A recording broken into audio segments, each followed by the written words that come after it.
जहां वो लोग अच्छा करेंगे वो भी हम कह देते हैं कि शहबाज शरीफ ने कुछ काम अच्छे किए, हम बताते हैं कि बहुत अच्छा किया, लेकिन उसकी औलाद ने लूटमार की है तो बताते हैं जी लूटमार की है। अब उनका प्रॉब्लम यह है कि हमारे बारे में सिर्फ अच्छा बताओ। मैं आपको 2-3 चीजें इमरान खान की बता देता हूँ, मैं लोगों को नॉर्मली नहीं बताता। जी तो नाजरीन अस्सलाम वालेकुम वरहमतुल्लाहि वबरकातुहू। तो बिना वक्त ज़ाया किए चलते हैं आज की वीडियो की तरफ। आप पर एक इल्ज़ाम है कि आप बहुत ज़्यादा pro Imran Khan, pro PTI, ज़रूरत से ज़्यादा। तो क्या वजह है? बहुत पसंद है आपको इमरान? मैंने इमरान खान के बंदों की जितनी ठुकाई की है उतनी भी शायद किसी ने अच्छा, बंदों की ठुकाई तो उसमें तौफीक हम भी करते रहते हैं, इमरान की ठुकाई नहीं करते। आपको लगता है कि इन तीनों में बेहतर कौन है? अगवा 3 ऑप्शन है ना पाकिस्तान में। नहीं नहीं नहीं, वो तो कोई मुकाबला ही नहीं। तो फिर मैं तो समझता बेहतर हूँ option इमरान आपके की साथ। तौहीन है कंपेयर करना इन लोगों के साथ। तो फिर इसीलिए मैंने एनालिसिस किया, मुझे लगा ये बंदा ठीक है, तो थोड़ा झुकाव मेरा बाद इसकी तरफ आ जाता है। देखिए, जहां ये गलती करेंगे निशानदेही हमारी रिस्पॉन्सिबिलिटी है, वो हम करते रहेंगे। जहां वो लोग अच्छा करेंगे वो भी हम कह देते हैं कि शहबाज शरीफ ने कुछ काम अच्छे किए, हम बताते हैं कि बहुत अच्छा किया, लेकिन उसकी औलाद ने लूटमार की है तो बताते हैं जी लूटमार की है। अब उनका प्रॉब्लम यह है कि हमारे बारे में सिर्फ अच्छा बताओ। मैं आपको 2-3 चीजें इमरान खान की बता देता हूँ, मैं लोगों को नॉर्मली नहीं बताता। मैंने 2011 में या 12 में इसका पहला इंटरव्यू किया इमरान खान का। मैंने बड़े अजीब अजीब सवाल पूछे, घर कैसे चलता है, पैसे कहां से लाते हो, ये कैसे मेंटेन किया है। बनी गाला। तो इमरान खान ने अपने कपड़े उतारना शुरू कर दिए। मैंने वो बेचा, मैंने ये किया, मैं अपने घर आया उस दिन रात को, तो मेरे फादर मुझे कहते हैं कि बेटा वो नहीं कर रहा था तो तू शर्म कर लेता। मैंने कहा जी अबू जी। कहते ये जो बातें तूने आज इमरान खान से पूछी हैं, एग्जैक्ट यही बातें तू नवाज शरीफ से और जरदारी से पूछ सकता है। मैंने कहा अबू जी वो तो लड़ाई हो जाएगी, वो तो बात करने ही नहीं देंगे। नहीं, इसका सीधा सा जवाब था, वो दावा ही नहीं करते। इमरान तो दावेदार है ना कि मैंने कभी 2 नंबरी नहीं की। वो तो बेचारे दावा ही नहीं एक करते। ढेले की करप्शन का वो कहते हैं शहबाज शरीफ साहब। शहबाज शरीफ साहब लेकिन देखिए, मैं आपसे अर्ज करता हूं, मैंने अपने फादर को कहा, मैंने कहा जी वो तो मौका ही नहीं देते ऐसी बात करने का, वो तो पहले तय करते हैं कि आपने ये पूछना है और ये नहीं पूछना, फिर इंटरव्यू देते हैं। तो उन्होंने कहा फिर देखो ये उनसे बेहतर है, इसका मतलब ये नहीं है कि तुम उसके साथ बिलो द बेल्ट जाओ। लोग अभी तक उसके साथ जाते हैं। वो सवालात जो नवाज शरीफ से पूछे जाने चाहिए, वो सवालात लोग आज भी इमरान खान से पूछते हैं। नवाज शरीफ रोज अपने घर के दरवाजे से बाहर आता है, वहां लंदन में, वहां 10-12 सहाफी खड़े होते हैं। आपने किसी को एक दफा भी पूछते हुए सुना कि मियां साहब ये घर कैसे लिया है? वो फिर नेक्स्ट डे आएगा नहीं वहां पे। आफ्ताब भाई वो लंदन है, वो नेक्स्ट डे वहां पे आ सकता है। नहीं, सवाल नहीं करने देंगे उसे। आप इनका सिस्टम आप चेक करें कैसा है। इनका सिस्टम आप कोई एक पूछ पाए, मियां साहब ये घर है ना 2 नंबर, इसका जवाब आपने नहीं दिया हुआ वहां पे। वो मनी ट्रेल आपसे मांगा था, आप आज तक नहीं दे सके। इसका मनी ट्रेल अगर है तो हमें दे दें, हम भिजवा देते हैं पाकिस्तान। कोई नहीं पूछ सका, वो सवाल लेते ही नहीं है। अच्छा, एक तो मुझे इससे लगा। दूसरा, मैंने एक दिन इनकी खैबर पख्तूनख्वा में हुकूमत बनी तो मैंने लताड़ के रख दिया हुकूमत को। कोई इशू हुआ था ऐसा, तो मुझे फोन आया नहीं मुलक साहब का। उन्होंने कहा जी वो इमरान खान साहब आपका थैंक्स कह रहे थे। मैं समझा तंज कर रहा है। नॉर्मली ऐसे ही होता था कि हम किसी हुकूमत के खिलाफ कोई काम करते हैं तो वो झगड़ा करते हैं हमारे साथ। कि बाद में कहने नहीं वो आपको थैंक। मैं थोड़े अर्से बाद इस्लामाबाद गया, मैं नहीं मुलक से मिला। मैंने उससे कहा, मैंने कहा यार थैंक्स किस बात का, मैंने लताड़ के रख दिया तुम्हारी गवर्नमेंट को, आपके वजीर आला को मैंने पता नहीं क्या कुछ डिक्लेयर किया और ये सारा कुछ हुआ, हमने तो आपके बेटा गलत किया था। उसने कहा नहीं ये नहीं था, खान ने उनको समझाया था ये मत करना, फंस जाएंगे, ये गलत काम है। तुमने जब उसके ऊपर प्रोग्राम किया तो उसने रिस्पॉन्ड किया कि बहुत शुक्रिया तुम्हारा। वो डिफरेंट है सर, वो इस तरह का नहीं है। अभी थोड़े दिन पहले इनके वफाकी वजीर ने आधा घंटा मेरे ऊपर प्रेस कॉन्फ्रेंस की है, गुलाम सरवर ने। हाँ, मुझे उसने धमकियां दी, मर भी सकते हैं, मार भी सकते हैं। मुझे वकला ने कहा कि इसके ऊपर केस कर दें, आप आपका बनता है। बीच में ये भी कहता था कि नून लीग का बंदा है। उसका मेरा बड़ा नुकसान किया तुमने, पता तो इस मामले में जी। मेरी टीम अब भी वहां पे गई हुई है, रिंग रोड पर इस स्कैम के ऊपर डॉक्यू कर रहे हैं हम, रिपोर्टिंग भी हो रही है इसके ऊपर। हम बहुत बड़ा स्कैंडल है, बड़ा कुछ कर रहे हैं। मैंने फोन किया तो खान साहब उस वक्त उन्होंने अटेंड नहीं किया, गुलाम सरवर खान साहब ने। तो घंटा बाद उनकी कॉल आई, मैं उस वक्त जिम में था। मैंने फिर माजरत भी की और साथ कहा कि अब मैं अवेलेबल हूं। लेकिन बाय दैट टाइम उन्हें समझ आ चुकी होगी कि ये भी इसी हवाले से मेरे साथ बात करना चाहता है। अब नहीं आपके काबू आएंगे वो, तो अब भाग गए। फिर ही नेवर कॉल्ड। इसमें आफ्ताब भाई एक्चुअली हुआ ये था कि इमरान खान साहब का ना एक बड़ा इशू है जो उनके साथियों को फेस करना पड़ता है। उनके लाहौर में, मियांवाली में और रावलपिंडी में ऐसे गंदी नौइयत के सोर्स हैं कि वहां पे कुछ भी गलत होगा वो उनको पता चल जाता है। इन 3 शहरों के अंदर कुछ भी होगा इमरान खान को इंफॉर्मेशन मिल जाती है, और ऐसे अजीब तरीके से पिंडी, मियांवाली और लाहौर। अच्छा, इन 3 जगहों पे पुराने घात किस्म के लोग बैठे हुए हैं मुख्तलिफ जगहों पे, वो उसका सोर्स है प्राइम मिनिस्टर ऑफ पाकिस्तान का।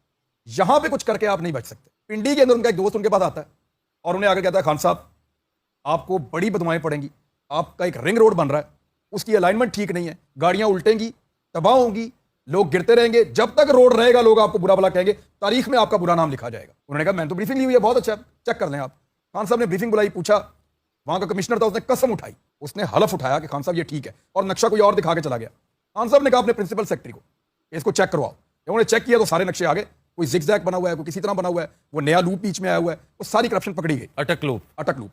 दोबारा बुलाया उसको, अब वो आया, उसने आगे कहा सेक्रेटरी ने कि सर वो एक्चुअली ना थोड़ा सा आपको पता है कि अलाइनमेंट या कमिश्नर सॉरी थोड़ी बहुत अलाइनमेंट तब्दील होती रहती है, कैप्टन महमूद ने कहा। तो खान साहब को पता चल गया कि अलाइनमेंट खराब की है। उन्होंने कहा इसको जाके ठीक करें फौरन, और ये उसी तरह होगा जिस तरह कानून के मुताबिक है और सही वाला बनेगा। उस दोस्त को फोन करके शुक्रिया अदा किया खान साहब। उसने कहा जी अभी नहीं, इसमें करप्शन भी है, फिर खान साहब के दोबारा से तोते उड़ गए। तोते उड़े यार ये क्या हो गया, करप्शन है। उसने कहा जी इसमें करप्शन है, आप चेक करें जरा दोबारा, यहाँ बहुत बड़ी करप्शन हुई है और आपके 2 वज़रा इन्वॉल्व हैं जिनमें से एक आपका बहुत प्यारा है। खान साहब ने कहा नाम, उसने कहा वो मैं नहीं आपको बताऊंगा, खान साहब आप इंक्वायरी करवाएं। उसका इस्तीफा लेकर खान साहब ने सारी दुनिया को बता दिया। फिर नहीं, खान साहब ने इंक्वायरी करवाई। जब खान साहब ने इसको कमिश्नर को यहां से हटाया तो एक बंदा खान साहब के पास पहुंचा, जुल्फी बुखारी, कमिश्नर की सिफारिश करने के लिए कि इससे अच्छा बंदा कोई नहीं है। खान साहब को इसने आउट ऑफ द वे जाके इतनी ज्यादा सिफारिश की कि उनको शक हो गया इसके ऊपर, वरना ये तो ब्लू आइड था। खान साहब का जुल्फी बुखारी पसंदीदा आदमी था, वो तो हाउस होल्ड स्टफ था, बहुत करीबी। लेकिन मसला क्या हुआ कि जब उन्होंने देखा कि कमिश्नर को मैं निकाल रहा हूं करप्शन पे और ये जा रहा है आउट ऑफ द वे, इतना ज्यादा रूटीन से हटकर उसकी सिफारिश कर रहा है, वो बात जरूर है। इन्होंने फोन किया अपने उसी दोस्त को, उसे कहा यार जुल्फी बुखारी का था, उसने कहा जी बिल्कुल वही बंदा है। और दूसरा गुलाम सरवर है। गुलाम सरवर ने फनल एरिया के अंदर एनओसी जारी किया एक सोसाइटी को कि आप यहां पे बना लें, कोई बात नहीं, जहाज गिरेगा तो खैर देखी जाएगी। नंबर 1 ये करवाया उसने। नंबर 2 इन्होंने रिंग रोड के ऊपर उस सोसाइटी को लाकर उसकी 20,000 से ज्यादा फाइलें इसके बेटे ने बेची, ये सारा पैसा जो। और जुल्फी बुखारी का क्या मामला था, वो कहते हैं कि 1 इंच भी जमीन नहीं है। मैं आपको एफआईआर अभी कर देता हूं, व्हाट्सएप आप दिखा दें टीवी पे। ये वो एफआईआर है जो उनकी बहन ने करवाई हुई है कि ये एक कंपनी है, इसकी 38% की मैं पार्टनर हूं और इसके पास इतनी ज्यादा जमीन है और उसका हिस्सा मेरा है। 2019 में इन्होंने करवाई थी, ये भूल गए थे, ये समझे शायद खत्म हो गई है। वो एफआईआर भी अब मौजूद है हमारे पास। तो जुल्फी बुखारी तो फंस गया। तो इमरान खान कैसे निकलेंगे इन सारे झंझटों से? तो ऐसे मतलब ही बहरहाल रिंग रोड एक प्रोजेक्ट है जिसमें बेपनाह करप्शन की गई, इसी तरह मेट्रो में की गई होगी, इसी तरह पेशावर के लातादाद और मामलात में, फिर बिलियन ट्री सुनामी के अंदर बहुत सारी बातें सुनने को मिल रही हैं। देखें वो जो पहले वाले फिर ये लाहौर में जो एक बहुत बड़ा प्रोजेक्ट रावी वाला, सर रावी एक छोटा प्रोजेक्ट नहीं है, बिल्कुल, ये जो यहाँ पे डेवलपमेंट अथॉरिटी पूरी बनी हुई है जी, तो उसमें किस किस बात का जवाब देंगे वो? आफ्ताब भाई देखें, मैं एक चीज आपको क्लियर करूं कि वो सिस्टम का हिस्सा नहीं है, वो आउटसाइडर है, एलियन है, बाहर से आया हुआ है। वो इनके साथ इनके दाव पेच इन चीजों को नहीं जानता। ब्यूरोक्रेसी के बगैर करप्शन कभी नहीं हो सकती और ब्यूरोक्रेसी कभी अपने आप को ठीक करेगी नहीं।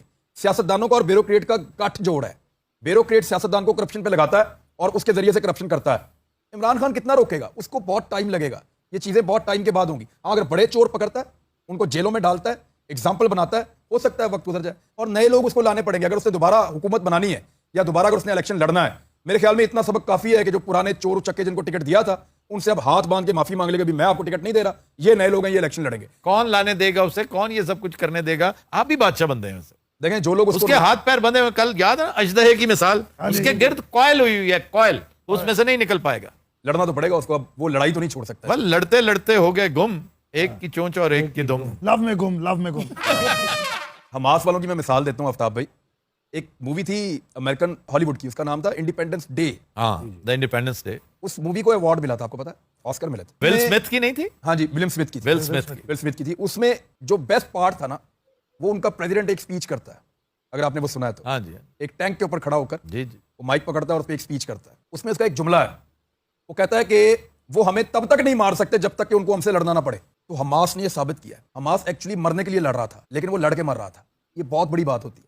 इमरान खान, उसको पता है मैं कमजोर हूं, मैं अकेला हूं, मैं मार खा रहा हूं, लेकिन लड़ रहा है ना, उसकी लड़ाई की कदर करें आप। बस हो सकता है किसी वक्त वो जीतने की पोजीशन में आ जाए, लेकिन लड़ना बड़ा जरूरी है। ਭਾਜੀ ਅਰਤੁਗਰੁਲ ਡਰਾਮਾ ਉਹਦੇ ਜ਼ਿਹਨ ਤੇ ਸਵਾਰ ਹੋ ਗਿਆ ਹੈ। अर्तुगरुल नहीं है, अर्तुरुल है, और ये बहुत बड़ी कहानी है। ਆ ਤੇ ਇੱਥੇ ਨਹੀਂ ਨਾ ਪੂਰੀ ਹੋਣੀ, ਜ਼ਮਾਨਾ ਹੋ ਰਹੇ ਉਦੋਂ ਹੋਰ कुछ देखो, कल की गुजारिश तुम भूल गए। कल हमने उस शो में ਹਾਂਜੀ मेल बॉक्स में एक बात कही थी जी जी कि कुछ ना करने से कुछ करके हार जाना बेहतर है। जी जी आपको इतना अफसोस नहीं होगा जितना अफसोस इस बात पे कि यार मैंने कुछ किया ही नहीं।